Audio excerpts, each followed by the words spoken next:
choosing a breed of dog is a daunting task. I'm going to share a pro tip with you that's going to make that choice much easier.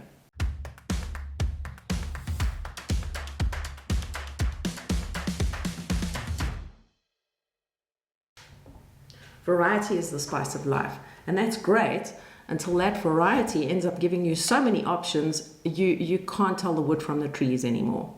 I'm going to share a pro tip with you today that's going to really help you when it comes to deciding exactly which breed is the right choice for you. Before I give you the scoop, there's a big caveat or disclaimer that I have to make, and that is that a dog's breed characteristics might vary from one individual to another within that breed. So please don't think that all dogs of a particular breed are clones of one another.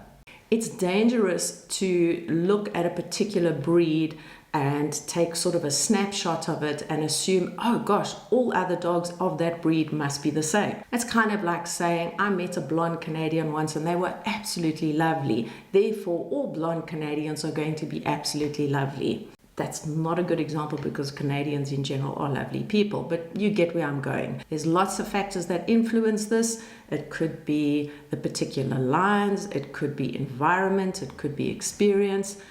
So consider that as well when you are choosing a particular breed of dog. I obviously hope that the law of averages plays to your favor and that the breed of dog that you end up choosing for its particular characteristics happens to be a good example of those traits. So to illustrate the secret that I want to share with you, we're going to take a little trip to Imagineville.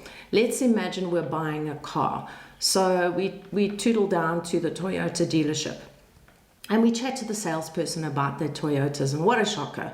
He tells us that Toyotas are the best possible cars you can imagine. They're reliable, they're economical, they're safe, etc., etc. Cool, we've got our information. Then we go down the road to the Volkswagen dealership, and lo and behold, the Volkswagen salesman's telling us that Volkswagens are the safest, most economical, most affordable cars that you can get.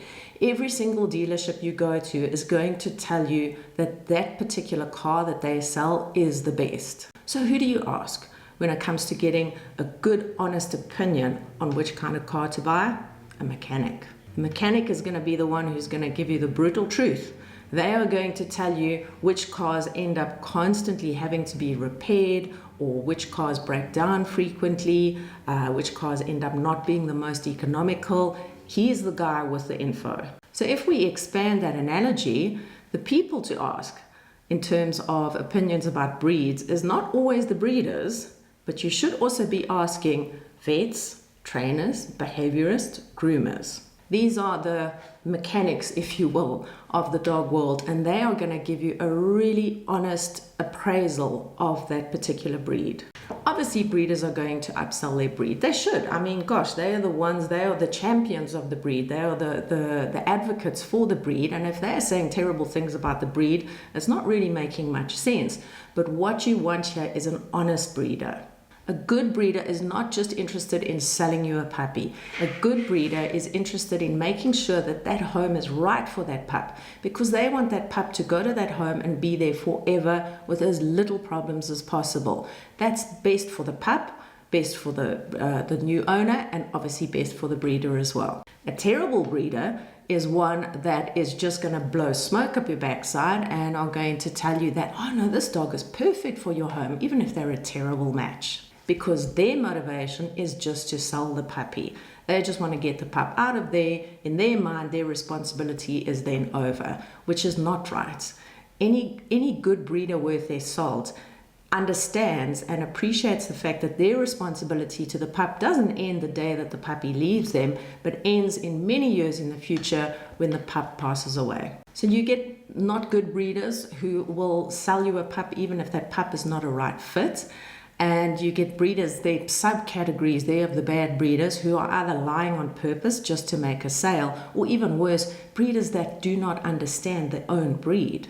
I've had situations where I've had elderly people being sold a breed like a Siberian Husky and being told it's a great fit for them, which couldn't be further from the truth. Since the mid-90s, I've been working professionally with dogs as a trainer, a behaviorist. I've handled many breeds in the show ring, and of course I've had quite a few dogs of my own. So I'm going to quickly go through each of the groups of dog breeds. I'm going to give you a high, medium, and a low energy representative from each group. And the reason I'm choosing energy level is because for me, that's the one characteristic that permeates into many different aspects of owning that dog, in terms of how much exercise it requires, how demanding it is in terms of attention. Energy level is quite a good barometer of how well that dog's going to fit into your lifestyle. Characteristics like grooming, eventual size of the dog, dietary requirements haven't been covered in this overview because they're pretty obvious. We're focusing on things that are harder to see. First up is the Gundogs. I would say my high energy breeds there is definitely going to be your German short-haired pointer. These guys have got energy that makes your eyes bleed. They're really, really a lot of dog. Medium energy Gundog breeds, Labrador, Golden Retriever, Weimaraner, and then a low energy breed. I don't have much experience of this breed, but I would definitely say something like a Clumber Spaniel. Some of the Spaniel varieties can be lower energy, and I think a Clumber Spaniel is probably very, very amicable chap, but he's probably on the lower end of the energy level scale. The herding group, we've got some super high energy breeds here. There I would definitely list breeds like the Border Collie, Malinois, Australian Cattle Dog.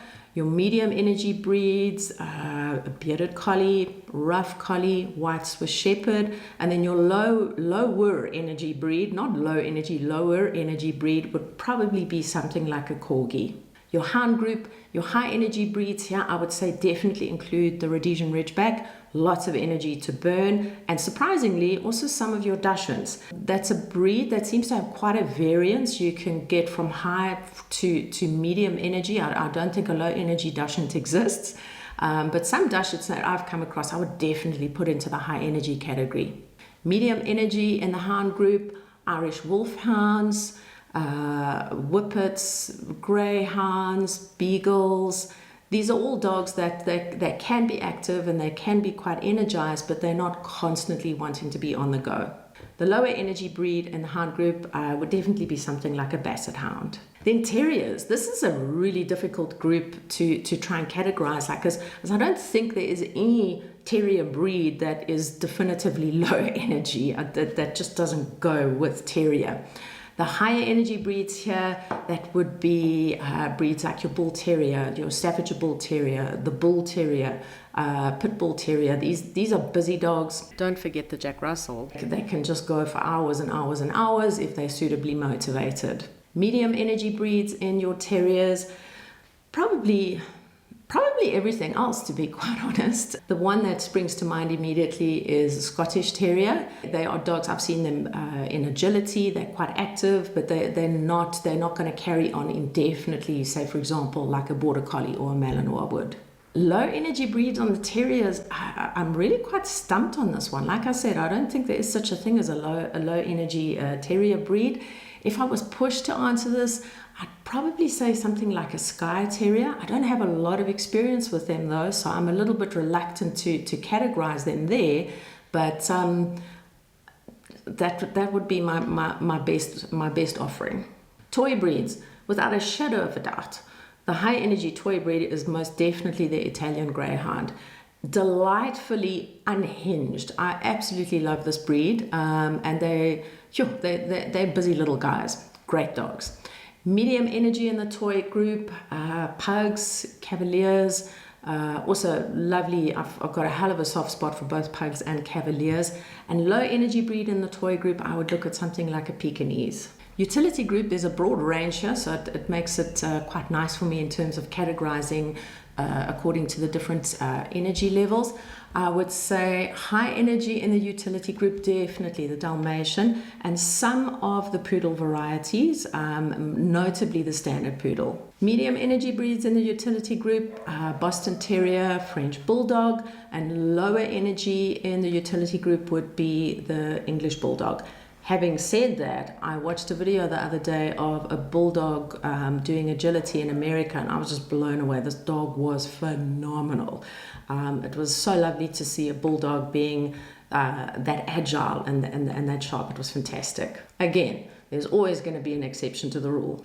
Last but not least is the working group, the big boy group. High energy here, without a shadow of a doubt, your German Shepherds, your Dobermans, your Boxers. The working group is not shy of high energy dogs.